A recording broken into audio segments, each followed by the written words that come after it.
Fala pessoal, para você que tá chegando agora no nosso canal, não se esquece de se inscrever, curtir, comentar, ativar o sininho do seu YouTube. Estamos começando hoje mais um Firecast. Tô dividindo a mesa hoje com o Pedro. Fala Pedro, tudo bem, mano? Tudo bem, Lucas, só na boa, vamos para mais uma? Vamos para mais uma e hoje a gente teve a honra de convidar uma pessoa que caminha já há um certo tempo com a gente, enquanto Sim. Grupo FAAI.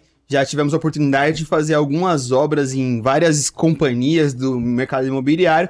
E estamos com ela aqui, Marcela Martins. Seja muito bem-vinda, Mar. Obrigada, meninos. Obrigada pelo convite. Estou muito feliz em estar aqui hoje dividindo esse podcast com vocês. A gente que agradece, porque esse projeto nasceu justamente com a ideia de ter essa troca, né, de experiências, a gente mostrar um pouco do nosso mercado, do nosso dia a dia, do que a gente faz nesse mercado imobiliário de incorporação, plantões de vendas e afins. Então, que seja uma conversa muito leve, confortável, e muito obrigado por você ter aceitado o nosso convite também, né, Pedro? A gente agradece de coração, a gente fala isso para todo mundo, às vezes parece clichê, mas não é. É uma honra imensa receber todos os nossos clientes e amigos aqui, e você não é diferente.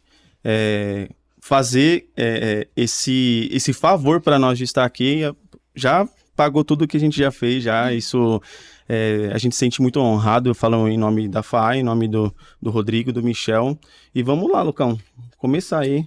Eu sempre gosto de começar perguntando quem que é a Marcela, né? Quem que é você além do seu dia a dia corporativo, do dia a dia? Essa é uma pergunta bem padrão, mas a gente gosta de trazer isso e até para ficar um clima mais leve, você se sentir mais à vontade. Me conta um pouco, Marcela, quem que é você fora desse mercado corporativo? O que que você faz? O que que você estuda? Quais são os seus hobbies? Conta pra gente. Eu gosto muito de viajar, de estar com os meus amigos, com a minha família. Hoje eu tô em um momento mais tranquila, né, da vida, ficando mais mesmo próxima da minha família, onde eu consigo relaxar, esquecer um pouco da semana, me desconectar mesmo. Sim. E como que você caiu nesse mercado imobiliário? Qual que é a sua história no profissional agora, Mar? Eu era gestora de loja de shopping, eu fazia obras da Samsung, que eram obras rápidas também, então eram obras que duravam em média de 50 dias. E eu tenho uma amiga que estava já no mercado e ela estava fazendo uma transição, estava saindo de uma empresa e indo para outra, e ela me indicou para entrar na vaga dela. Foi assim que eu iniciei. E você, de formação, você é engenheira? Sou engenheira civil de formação. Ah, que legal. Não sou arquiteta. E eu ia até te perguntar, a gente faz uma lição de casa, né, Pedro? Sim. Antes de começar o podcast, a gente faz uma lição de casa. E eu vi que tem uma formação que você fez também em design de interiores. De onde veio esse desejo? Porque geralmente o engenheiro é mais aquela pessoa... Né? Exato, extremo. o engenheiro é mais a pessoa de olhar para o número, de fazer conta, física, cálculo. E o design é muito mais no viés artístico, numa proposta mais de inovação, coisa nesse sentido. De onde veio esse desejo, Mar? Quando eu fui prestar vestibular, eu tinha dúvida, né, no que eu queria de fato. E eu prestei engenharia e prestei economia. Nossa. E eu optei por fazer engenharia. E aí, quando eu entrei na faculdade, eu falei, vou fazer os 5 anos de engenharia. E quando eu me formar, eu faço os 5 anos de economia. Só que o curso de engenharia foi bem difícil, foi bem complicado. E quando eu terminei a faculdade, eu falei, bom, não quero entrar em outra faculdade. E por ter essa vontade em cursar economia, quando eu terminei a faculdade, eu decidi fazer uma pós na FGV em administração, para eu ter um pouco dessa bagagem que eu queria. Eu gostei muito, consegui aprender diversas coisas, assim, relacionadas à contabilidade, à gestão de pessoas, gestão de projetos. Foi bem interessante o curso. Uhum. E quando eu entrei no mercado imobiliário, por ter a formação como engenheira, algumas coisas, elas faltavam. Eu não tinha bagagem, por não ser arquiteta. Uhum. Então, foi a partir disso que eu decidi fazer o curso de design de interiores, para eu conseguir absorver um pouco dessa bagagem, um pouco mais da parte conceitual dos projetos, dos estandes e principalmente dos decorados, né? Conseguir ganhar mais bagagem para comentar um projeto, para eu ter a ideia de interiores, né? E não só a parte de execução, de análise de projeto executivo, de acompanhamento de obras. Então, foi nessa linha que eu consegui ganhar. E assim, na grande maioria das pessoas que a gente trata, muitas delas a gente sempre fala, não, ela é arquiteta, ele é arquiteto, né? Aí depois a gente teve a surpresa que alguns outros convidados que a gente teve aqui também não são arquitetos, acabaram ser engenheiros ou são design igual você, por conta que esse ramo, principalmente assim da parte específica do PDV, ele traz essa necessidade de você ter o análise crítico da parte de design, de conceito, de estilos, né? Por conta que isso que é o que vende, é o que você olha, o que faz a pessoa entrar. E eu lembro, por exemplo, uma das experiências que a gente teve junto, que a sua função como engenheira, às vezes, acaba usando muito pouco do que, de fato, por exemplo, um design, um arquiteto tem, tipo, driblar a árvore, igual a gente já fez em stand, em terreno. Então, aí você pensa, nossa, vou driblar a árvore aqui, mas o que eu vou fazer? Tipo assim, aí a gente faz parte desse extremo, né? E eu acho interessante na parte do PDV que você tem que se reinventar, apesar de ter esse padrãozinho, né? De fazer o stand com a recepção, com a maquete, com o atendimento, mas toda hora você tem que se reinventar, mostrar essa diferença. Eu vi que você queria fazer economia, então você gosta de números, né? Mas em nenhum momento você pensou em fazer coisas artísticas, assim, a parte mais humana do que números. Nenhum momento. Então veio só pela oportunidade que eu tive. E foi, eu tive essa oportunidade e eu gostei muito, entrei de cabeça mesmo. E hoje eu falo que eu faço algo que eu realmente gosto. Olha que então, para mim não é difícil acordar e ir trabalhar e fazer isso todos os dias. É algo que eu realmente gosto, né? E a parte da engenharia, ela é um curso que prepara muito o nosso raciocínio lógico, né? Então, as nossas tomadas de decisão são mais também. Frias, né? E hoje eu consigo transitar entre esses mundos, né? Eu consigo tanto acompanhar uma obra, tomar uma decisão rápida, e também a parte conceitual, que eu venho...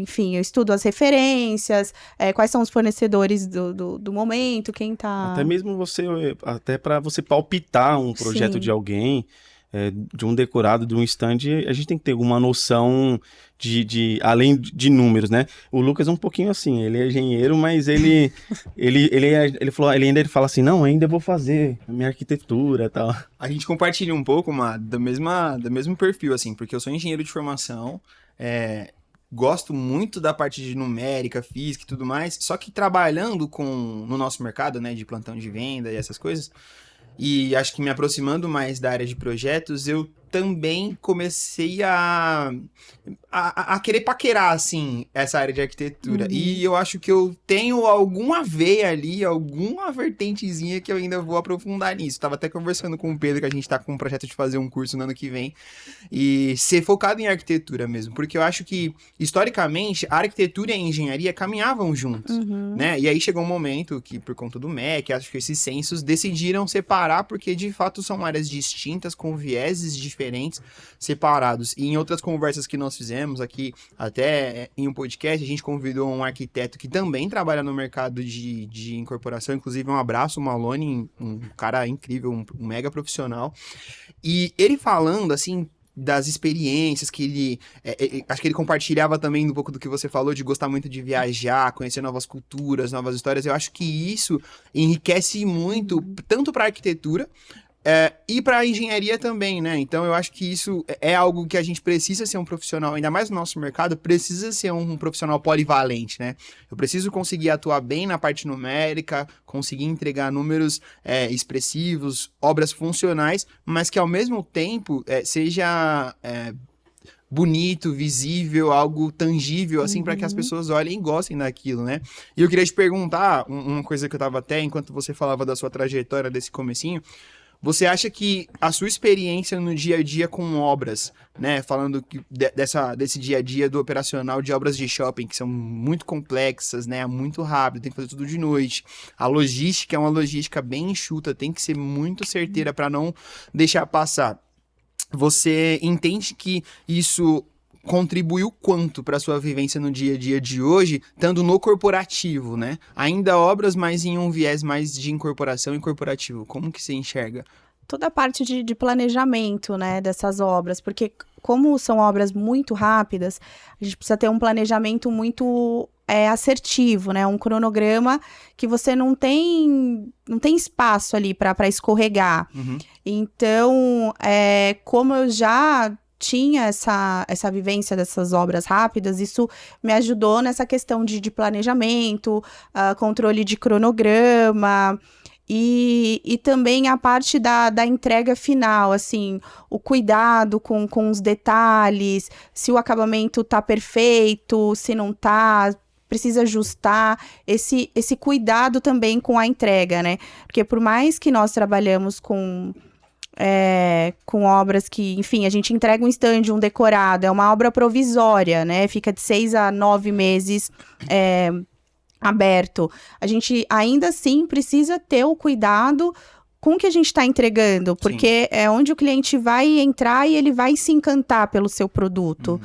Então, isso tudo eu consegui vivenciar nessas obras mesmo que eu fazia, enfim, pela Samsung. E é uma área que aí ou você ama ou você odeia, por conta que são muitos extremos, né? A gente faz muitas coisas muito rápidas, o prazo é sempre aquele prazo maluco, já, tipo, a gente meio que já entra atrasado, e aí tem aquela correria, aí tem pessoas que, nossa, é da calmaria. Você estava trabalhando fazendo esse tipo de loja para shopping, então esse seu amor pela loucura já é antigo. E é realmente o que você falou, Pedro, é perfil. Sim. Não acho que não é, às vezes, falta de competência, não, são perfis, né, onde você se encaixa melhor. E são obras muito rápidas, que exigem muito, equipe trabalhando aos finais de semana, feriado, para conseguir entregar, né? E você também lidar com gosto é complicado, né? Porque para chegar num conceito final de stand, de decorado, a gente tá falando também de gosto de cada um, né? Sim. Isso varia muito da bagagem que cada um ali tem. Sim. E falando um pouquinho mais da sua carreira, você é uma mulher nova e você passou por analista, depois foi coordenadora, agora está como gerente num período, teoricamente, se olhar para o mercado, curto. A gente, às vezes, sofre um pouquinho disso, porque toda a diretoria da FAI são de pessoas mais novas do que o normal do mercado. E acaba tendo esse um pouco de, às vezes, de insegurança do olhar de quem contrata, e a gente tem que sempre se posicionar muito bem, falar muito bem com propriedade, para garantir que não é porque nós somos novos que a gente não vai entregar um bom trabalho. E porque, querendo ou não, acaba gerando às vezes uma desconfiança por conta da idade, etc. E você, como uma mulher nova, agora numa carreira que deu um up exponencial, bem rápido, assim, na trajetória assim, de mercado. Como que você se sente olhando para Marcela lá de 2000, por exemplo, 2021, que você estava como analista, aí agora você já está como uma gerente, e como você se porta com as outras pessoas, por exemplo, da empresa, dos setores? Porque, querendo ou não, quando tem uma pessoa nova que gerencia uma cadeira, querendo ou não, as pessoas que já estão na empresa, pessoas mais velhas talvez sente aquele desconforto, tipo, nossa, uma mulher, a gente estava conversando antes, que tem esse lado machista ainda na área da incorporação, na área da engenharia, e ainda mais uma mulher nova. Você tem muito embate com isso? Como é que você se sente com isso? Eu sempre soube onde eu gostaria de chegar na minha carreira. e eu abracei todas as oportunidades que eu tive. Muitas vezes com o medo da mudança, né? E com também o medo de não dar conta, mas eu sempre agarrei todas as oportunidades e me dedico muito, né? Então, hoje eu estou nessa posição por dedicação minha. E é um mercado, já melhorou muito, mas ainda assim é um mercado machista, em que a entrega tem pesos diferentes, né?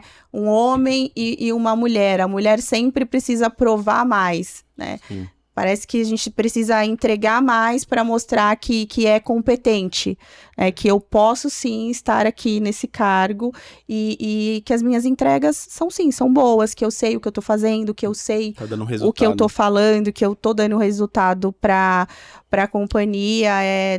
Nem sempre é fácil, né? Mas eu tento trazer de uma maneira mais leve, quando tem esses embates em relação à idade, por exemplo, da pessoa ser mais velha e entender que sabe mais Sim, do que eu. Aquele conflito de experiência com inovação, mudança de cultura. Eu tento trazer de uma forma leve isso, conversar com a pessoa e me colocar num lugar de, você pode me ajudar, preciso da sua ajuda para executar X coisa, sempre indo com conversa, sabe? E também pedindo ajuda da pessoa, nunca impondo nada. Sim. Né? Sempre o diálogo, acho que é a melhor Conquistar por outras maneiras, né? Isso. Eu acho que o senso colaborativo no mundo corporativo como um todo é a melhor via para a construção de relacionamentos. Porque dificilmente, e a gente até conversa disso aqui na FAI, que às vezes você vai falar, não, mas eu me coloco numa posição de autoritarismo. Isso, na maioria das vezes, não se torna uma via saudável para se caminhar no longo prazo. Às vezes, aquela sua ação autoritária, ela vai dar algum fruto, vou chamar assim, imediato, mas daqui no médio ou talvez no curto prazo isso já não se torna sustentável. Então, eu acho que a gente precisa, e eu cultivo muito, né, acho que a cultura da FAI cultiva muito essa estrutura de, senso colaborativo, um ajuda o outro, vamos todo mundo focar no resultado, entender que em alguns dias pessoas estarão melhores que outras, e tá tudo bem, a gente precisa entender esses momentos. E hoje, Omar, você tocando lá na Mitre, toda essa parte de implantação de PDV, gerenciamento de áreas comuns, no dia a dia, você entende que quais são suas principais atividades, os principais desafios que você precisa olhar para que o projeto seja um projeto de sucesso, para que ele venda, para que ele seja funcional, usual e enfim, assim. Os maiores desafios são os nossos cronogramas e a nossa verba, né? Que eu acho que hoje é o desafio geral, né? Sim. De todas as incorporadoras. E conseguir tocar com as equipes da melhor forma, que todo mundo consiga trabalhar junto, né? Na verdade, somos um time, então temos Sim. que trabalhar todos juntos, porque no final queremos entregar um bom resultado para a companhia. Então, é basicamente isso. E assim, você está falando de dificuldade. Hoje, no seu cargo de gerente, você acha que foi ou está sendo mais difícil, por exemplo, quando você começou a pegar como analista, aquela que é tudo muito novo na área de stand, por conta que, acho que, por exemplo, na minha posição, uma das coisas mais difíceis é gerir pessoas. Só que tem aquela dificuldade, né, de início de empresa, de carreira, de setor, que você não mexia com lojas de shopping, e quando você vai para stand é outro cenário, tem problema às vezes com demolição, com terreno, com vizinho. Shopping você entra, faz à noite, tem dificuldade das coisas noturnas, mas é outro ramo, tem chuva, tem várias agravantes, né, tipo, que possa atrapalhar o nosso ritmo de serviço. Você acha que hoje está sendo mais difícil essa mudança, essa transição de carreira do que no seu começo de PDV? Mais difícil porque a carga é diferente. Quando você é um analista, a carga é uma, quando você é coordenador, ela é outra, e quando você é gerente, muda muito, né? Sim. Então, a cobrança é diferente, a análise de tudo que eu estou entregando é diferente. Se algo sai do controle, a responsabilidade, ela não é do analista, ela é minha.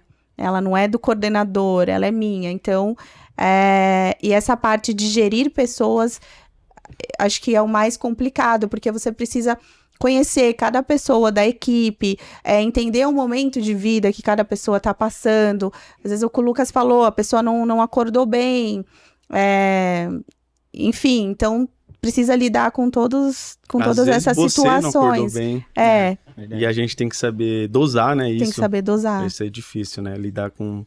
Ô, Mal, eu queria voltar um pouco. Eu acho que essa parte de pessoas é um desafio geral, assim, do mercado, porque realmente a gente tem que equilibrar esses pratos, né? O operacional precisa acontecer, a verba precisa fechar, o cronograma precisa estar dentro, mas no final a gente geralmente consegue entregar bons resultados, bons projetos e funcionais. E eu acho que mesmo com essas suas experiências, você tem algum projeto que você fale, meu, tal projeto foi um diferencial e marcou a minha trajetória, assim, que traga a memória. Não precisa falar nome, mas um pouco das experiências que você aprendeu com algum stand ou com algum decorado, algum projeto que te marcou, assim, nesse cenário de PDV. Você tem algum? Tenho um que me marcou, assim, que foi algo que eu não tinha vivenciado até então, né? Que foi relacionado às alterações que tivemos ao longo do andamento da obra. Então, isso costuma ser uma coisa muito delicada também para você lidar e tocar, né? Porque você precisa contornar com os fornecedores, você precisa contornar com a sua equipe, e como o prazo já foi, precisa fazer as coisas acontecerem muito rápido. Então, fazer todo mundo comprar a ideia, né, da mudança. Exatamente, todo mundo comprar a ideia, precisa ter fornecedores parceiros, né, que consigam nos atender no prazo que a gente precisa. Então, acho que lidar com alterações ao longo da obra é algo que é mais marca, delicado, né? E que marca, exatamente. Sim. Eu vou até pegar um gancho disso que você falou, porque a gente teve a oportunidade de fazer recentemente 2 projetos agora, né, de executar 2 obras para a Mitri. Eu vou pedir para produção, se você puder colocar na tela aí e a gente comentar um pouquinho de uns projetos que a gente fez há pouco tempo pro time da Mitri. Conta pra gente, quais foram os desafios, por exemplo, do Raízes, né, dentro desse projetinho que foi executado aí, obra, né, pela FAI. Esse projeto é um projeto da Mitri no Campo Belo, e o nosso maior desafio nesse projeto foi o cronograma, né? Tínhamos 29 dias para executar esse stand. Com terraplanagem. Exato, com acerto de terreno, com essa fachada comum, né? Comum. Que a fachada deu um trabalho para fazer. Ficou linda essa fachada. Ficou linda. E conseguimos, né? Não. E eu achei bem legal essa fachada. Volta uma foto lá, produção. A gente, quando recebeu o conceito para orçar, eu falei, meu, podia ser brisa minha, né? Porque como engenheiro eu não tenho lugar de fala para falar de arquitetura, mas lembra um pouco, tipo, Alpes, né? Umas colinas meio que invertido. Eu achei muito legal esse conceito que foi proposto pelo arquiteto, né? E foi interessante porque, para esse projeto em específico, a gente está trabalhando com um arquiteto nas áreas comuns e o stand foi feito por outra arquiteta, não era a mesma.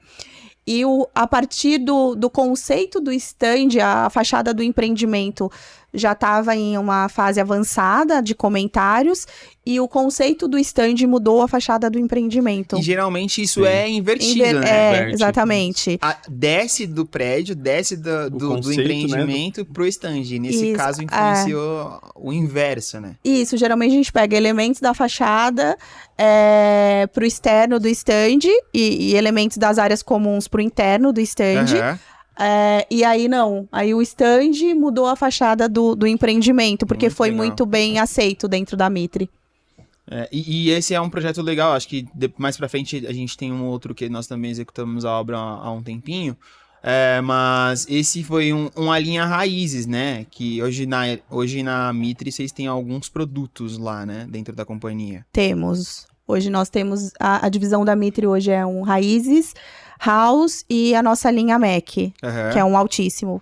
E assim, uma coisa muito, muito legal que eu acho que você, enquanto gerente, conseguiu viabilizar um projeto muito bonito é que, assim, mesmo sendo uma linha raízes que, na teoria, não é o altíssimo ou um alto, é um projeto que você vê que nos detalhes ele entrega uma certa sofisticação, né? Muito. Então, assim, como que fazer... Agora vem uma pergunta. Como fazer a verba fechar desse jeito, com um stand lindíssimo, desse jeito, assim, né? Aí a gente senta junto com as arquitetas e estuda as possíveis trocas, né? Uhum. O que a gente pode trocar dentro do stand e que não desconfigure o conceito dele. Então, marcenaria geralmente é a primeira coisa que já vem na cabeça por ser Que é tudo um mais custo caro. muito alto. Sim. Aí troca a marcenaria por adesivo. Esse aí stand ele trocando- tá inteiro no adesivo. Nossa, e Não não parece. parece. Parece. Não parece. Ficou muito bom. E a gente acabou tendo essa transformação, a gente pegou um pouco disso, de a parte mais econômica, os stands um pouco de baixo e médio padrão, essa transformação de que, não é porque é baixo, vai ser feio. Sim.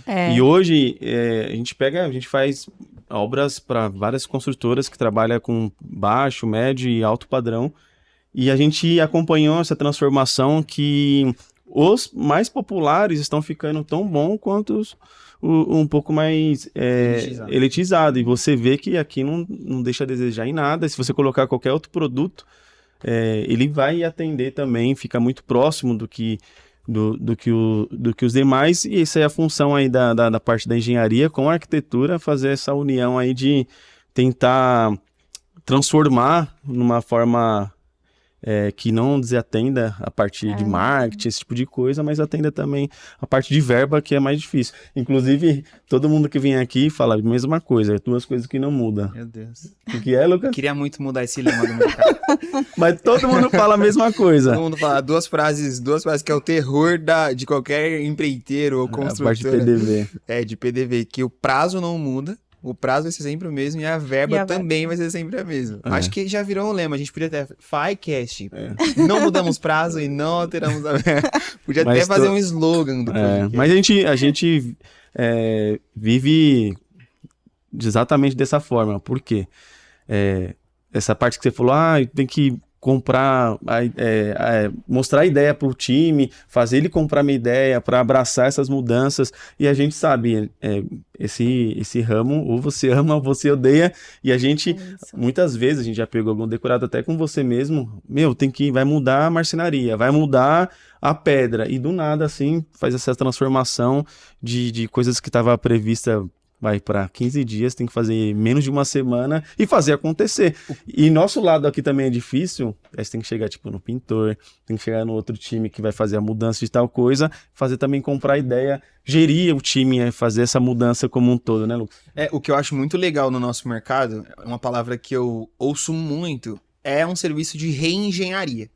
Porque muitas vezes, para atender essas duas máximas do mercado imobiliário, eu vou chamar assim, que é o prazo não muda e o meeting não muda, existe casos do fornecedor não conseguir te entregar no prazo, e aí você precisa pensar em soluções que sejam funcionais para entregar aquilo, ou até custo mesmo, é um desafio. E aí acho que entra muito esse papel, achar um fornecedor parceiro que vai conseguir te atender dentro do prazo com um custo bacana para te entregar a solução e não só o problema. E eu vejo muito, que PDV é uma área de convergência, eu vou chamar assim. Por que uma área de convergência? Porque engenharia te demanda coisas, marketing te demanda coisas, comercial te demanda outras coisas, e PDV precisa olhar para esse mar de variáveis, conseguir aglutinar todas essas informações em um único lugar. Pôr um liquidificador, misturar tudo e sair o bolo lá, pronto. E fazer sair um produto. E tem que ser um produto funcional. Hoje, assim, estando como gerente, quais são as estratégias que você usa para conseguir olhar para todo esse mar de variáveis e falar, olha, gente, acho que aqui podemos seguir assim, aqui precisamos fazer isso, levanta a mão para pedir ajuda de tal área para contar com essa outra vertical, enfim, como que você equilibra esses Isso acontece pratos, bastante, né, com a gente, né, Lucas? Muito. Às vezes alguns gerentes, algum pessoal de PDV como você, liga pra gente e fala assim, nossa, o orçamento tá assim, vamos enxugar assim. Qual que é a sua sugestão para reduzir isso, para ter um prazo um pouco melhor. Aí vem de parcerias, né? Tanto com o seu time, um todo, quanto os parceiros que atende, né? É um bom relacionamento, na verdade, né, que eu procuro ter com as outras equipes. Então, eu trabalho muito em conjunto, realmente, com o marketing e o comercial, né, mas o comercial é a principal área, porque, na verdade, a gente está entregando para o comercial, né, e aí o comercial precisa fazer a parte de vendas. Uhum. Trazer resultado. Trazer resultado para a companhia. Então, esse bom relacionamento, essa boa comunicação de colocar todo mundo numa sala de reunião para a gente definir. Ó, esse é o nosso cronograma, essa é a nossa verba, e aí, a partir disso, qual é o programa que a gente precisa, né? Qual é a linha que a gente vai trabalhar. Então, a gente tem definido lá dentro da Mitre, dentro das linhas que a gente trabalha, o que cada linha precisa ter. Então, é uma linha raízes, eu preciso ter 15 mesas de atendimento, num MEC eu preciso ter 8. Então, a gente já tem essa cartilha do que a gente precisa ter de básico em cada linha. E aí, a partir disso, a gente senta junto com o comercial e com o marketing para definir esse briefing, tanto do stand quanto dos decorados, né? Qual é o público que a gente vai atingir, com quem a gente precisa conversar, uma família, são pessoas solteiras. Legal. Então, a partir disso, a gente vai desenvolvendo todo um briefing para os arquitetos também serem mais assertivos, a gente não ficar com muitas revisões, né? E quem faz a contratação do arquiteto vem de marketing ou o marketing demanda isso para PDV? Como que é lá na Mitre? Não, hoje a contratação do arquiteto, ela vem de áreas comuns, né? Que é a responsabilidade de produto. Legal. Então, produto, hoje nós temos produto conceito, né? Que cuida de toda essa parte conceitual. E a partir da contratação do arquiteto de áreas comuns, a gente consegue saber quem vai trabalhar no stand e nos decorados. Geralmente é o mesmo arquiteto. Muito legal. Para conseguir ter essa conexão, tanto da fachada do empreendimento, quanto das áreas comuns do empreendimento, trazer isso pro stand. A gente estava falando de mudanças, Lucas. Acho que a gente também tem foto do que a gente finalizou recentemente. O nosso amado Maraca, né? Exato. E não é Maraca de Maracanã, é de Maracatins em Moema. Produção, coloca aí que esse stand ficou muito bonito. Sim, olha isso, gente. E muito bem localizado, né? Numa esquina, você bate o olho e você vê ele de longe. E esse foi um desafio também, né, o Marcela? E esse já é uma outra linha, né? Ele já é na linha House, que é uma acima do Raízes, né? Exatamente. Esse já é um House. Esse terreno é um terreno muito bom que a Mitre conseguiu comprar em Moema por ser um terreno grande, né? Hoje tem poucos terrenos ali assim, na região, né? É muito difícil. E para esse projeto, a gente estava trabalhando com o tema de Madrid. Então, trouxemos algumas referências para dentro desse stand, né? Que são os ladrilhos. Volta 2 fotos, produção, por favor, pra gente mostrar os ladrilhos ali, ó. Mais uma. Aí, ó, essa aqui dá pra ver bem, né? Na entrada aqui. Isso, fizemos o ladrilho na entrada do stand, contornando todo esse stand, esse paisagismo, né? E trouxemos essa referência também para dentro do stand, né? Com bastante verde, algumas frases de impacto para esse cliente. O próprio slogan fala isso, né? O elo entre clássico e moderno, né? Tons quentes, Sim. né, para o mobiliário, para as cadeiras, e também uma experiência única para o cliente, que foi o túnel imersivo, que é um túnel de acesso entre o stand e os decorados. Então, o cliente faz uma imersão ali por Madrid. Muito. Dá essa sensação, né, mesmo, de coisa da Espanha, né, com essas flores, coisa meio tropical também. É bem floral. Sim. E eu acho que o ladrilho fez toda a diferença, né? Nesse projeto. Muito. E eu acho que também teve um mega trabalho aí, de comunicação visual também, né? O time que fez a comunicação visual também fez um projeto ali, que se tornasse mesmo uma experiência imersiva pro cliente que está cliente, visitando o decorado, né? Isso aí nós tivemos 2 empresas trabalhando dentro desse túnel, tanto a comunicação visual quanto essa parte das telas, da dança, né, de trazer os pintores mais famosos de Madrid. Sim. Então, essa imersão mesmo dentro do tema do projeto, né? Que quem tocou essa parte toda foi o nosso time do marketing. Legal. Na sua visão, o que você acha que o cliente precisa enxergar no stand, né? Qual visão que você tem, que você precisa proporcionar para o cliente para que ele tenha essa experiência mesmo na visita do plantão, né? Quais são os elementos que você fala, putz, isso aqui não pode faltar? Por exemplo, eu tô vendo aí a brinquedoteca. Em uma outra conversa com o time de uma outra construtora, elas falaram que hoje a brinquedoteca é um diferencial e tem que ter. Sim. Que já até relataram que já perderam venda porque que não tinha brinquedoteca. Que não se concentra, às vezes você está tratando de valores, de contrato, e aí eu falo por mim, que tenho uma filha de 4 anos, tem hora que ela fica impaciente. Então, se tem um espaço específico para ela, você fica mais à vontade para conversar, para tratar de outras coisas. Faz muita diferença, né?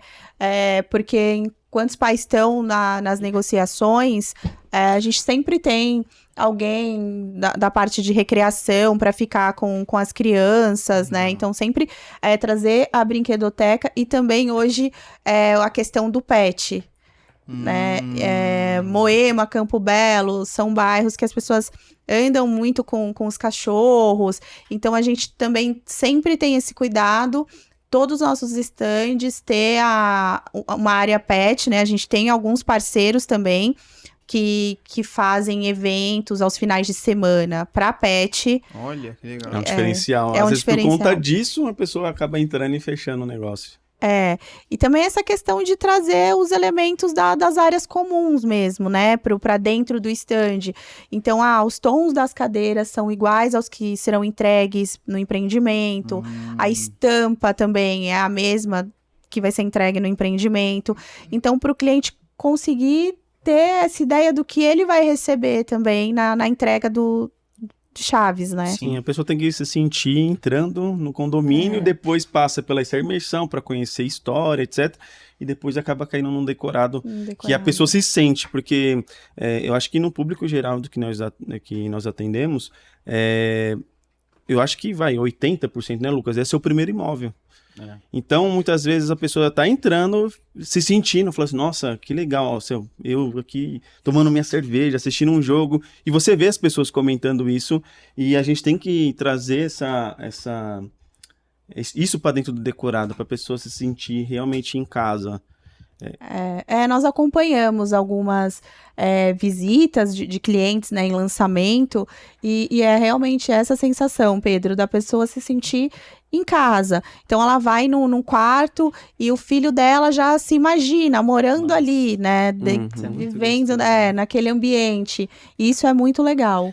Olha essa foto, por exemplo. Eu já tô imaginando. Imagina, tem uma adega maravilhosa ali pra você trazer seus vinhos chilenos, italianos. Comer o seu amendoim. Os vinhos espanhóis. Exato, um vinho espanhol, imagina. A adeguinha do lado ali, exatamente isso. A gente teve esse cuidado também. Todos os vinhos que estão ali na adega são vinhos espanhóis, de importados ter esse mesmo. link o tempo todo. Legal. E até, por exemplo, falando do apartamento decorado, para esse projeto, até as tonalidades também, né, que é o que você comentou, a parte artística, por exemplo, quadros, mobílias, elementos soltos, é tudo muito mais puxado para essa linha do colonial ali, não é tão contemporâneo como Nova York, por exemplo, que é tons frios, não, cara, é totalmente focado... Coisas mais quentes, né? Exato. Isso é um casamento, né, entre a parte de arquitetura, designer, marketing, tudo para fazer vender, tudo tem um porquê, né? Aí você pegando cada área separada, você começa a entender melhor essa dinâmica, né, de o porquê disso, não é à toa, né? Tá tudo conectado, né? Exato. E assim, contrapartida, né, Lucas, tem cases de sucesso como esse, mas eu não sei, posso estar falando besteira, mas nesse mundo assim de mudanças, de lançamento, e muda isso, e traz isso, deu certo, ficou lindo, final espetacular. Mas acho que deve ter acontecido ou não, de ter ao contrário, tipo, algum projeto que você entregou e fala assim, nossa, isso não saiu do jeito que eu esperava, não gostei, poderia ser melhor, poderia ter ajustado isso, estourou verba. Aconteceu alguma coisa do tipo já em alguma experiência sua? Já aconteceu. Um decorado, na verdade, né? Quando eu não participei do processo inicial, né? Quando eu entrei na companhia, já estava em fase de obra. E a entrega final não ficou o que a gente esperava, o que imaginava. Mas em relação à parte de conceito mesmo, tá? Não foi o esperado, o entregue. Mas nesse caso é difícil recalcular a rota, né? Porque sempre a gente está muito próximo da abertura. A marcenaria já tá pronta, já tá rolando, etc. Já tem, por exemplo, o porcelanato comprado e fica mais difícil você conseguir recalcular a rota, mas já aconteceu. Sim. Ô, Má, falando de tendências, né? Que é o que a gente estava discutindo aqui agora, de ter toda essa imersão e uma construção. Eu acho que vou chamar isso de storytelling, né? Do cliente, desde a recepção, às vezes o uniforme da pessoa que está ali recebendo a pessoa e tudo mais. Você entende e tem palpites de quais são as tendências desse mercado para os próximos anos? Para os próximos anos. O que você tem pensado assim? Você fala, eu acho que talvez isso seja uma tendência factível aí. De tendência, a gente são muitas variáveis, né? A gente não segue um padrão de mercado, principalmente hoje dentro da Mitre. Então, cada projeto é um projeto muito específico, né? Então, em alguns projetos, nós trabalhamos com temas, que é o caso de Moema, que tinha Madrid.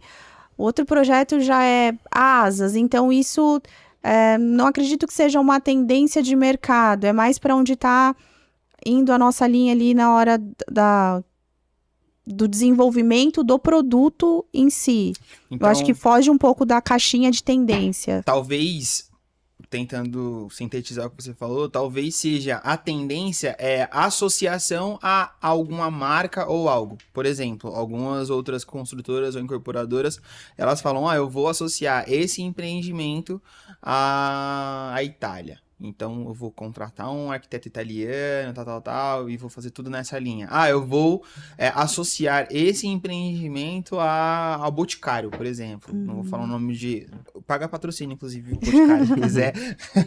Vou associar a uma determinada marca. Acho que, então, a tendência talvez seja você conseguir agregar valor tentando conectar o público com uma marca, talvez. Seria isso. Também, talvez Legal. Sim. Legal. A gente até tem essa conexão de marcas para o altíssimo, né? De pegar marcas bem conceituadas no mercado e trazer essa assinatura para o projeto. Tipo um Pininfarina da vida, né? Exatamente. Que outras companhias fazem. Muito legal, muito legal. Mas isso, a estratégia muda muito de projeto para projeto, qual região a gente... enfim, está inserido, isso vai variando. Eu acho que isso é um pouquinho mais viesado para o público de elite, né? Você traz essas marcas específicas, como que a gente já viu, por exemplo, Ferrari, a gente já viu Porsche, Lamborghini, que a gente já viu alguns outros tipos de lançamento, que fica muito expressivo. E esse público, né, de alto padrão, sempre... eu me vejo usando essa marca. Então, eu vou morar num prédio que tem essa marca. Ele vincula, né? E eu acho que isso é uma coisa muito específica, né? Aí você falou, onde está o bairro, para quem são, né? Tipo assim, se é para um público tipo 50 mais, se é um público jovem, é o produto, né? E dentro disso, o que assim, a gente está falando de inovação, você acha que, por exemplo, hoje está com a inteligência artificial no mercado, em tudo, Você acha que isso está impactando já para a sua área, por exemplo, para um decorado, para uma imersão, até para a sua gestão mesmo? Hoje a gente comenta aqui dentro, quem não está usando a inteligência artificial para alguma coisa está sem internet. Está sem internet. Isso, assim, você tem que saber usar, né? Mas acho que ela traz muito um resultado. Isso já está impactando para você? Ou tipo assim, a gente almeja que daqui a 5 anos, por exemplo, não tenha mais decorado, vai ser tudo imersivo. Hoje ainda não. Hoje ela ainda não tem impacto, né? É o que você falou, às vezes é um suporte ali. A gente precisa gerar um layout só para ter uma ideia de como fica. É um plano. Aí assim. a gente pergunta, vai na inteligência, mas ainda não, assim. A gente ainda não tá usando de forma... E para sua gestão você usa? Além de, de decorado, stand... Porque hoje a gente usa bastante, né? O Lucas é craque da inteligência artificial. Sou fã. A gente usa pouco ainda. Certo.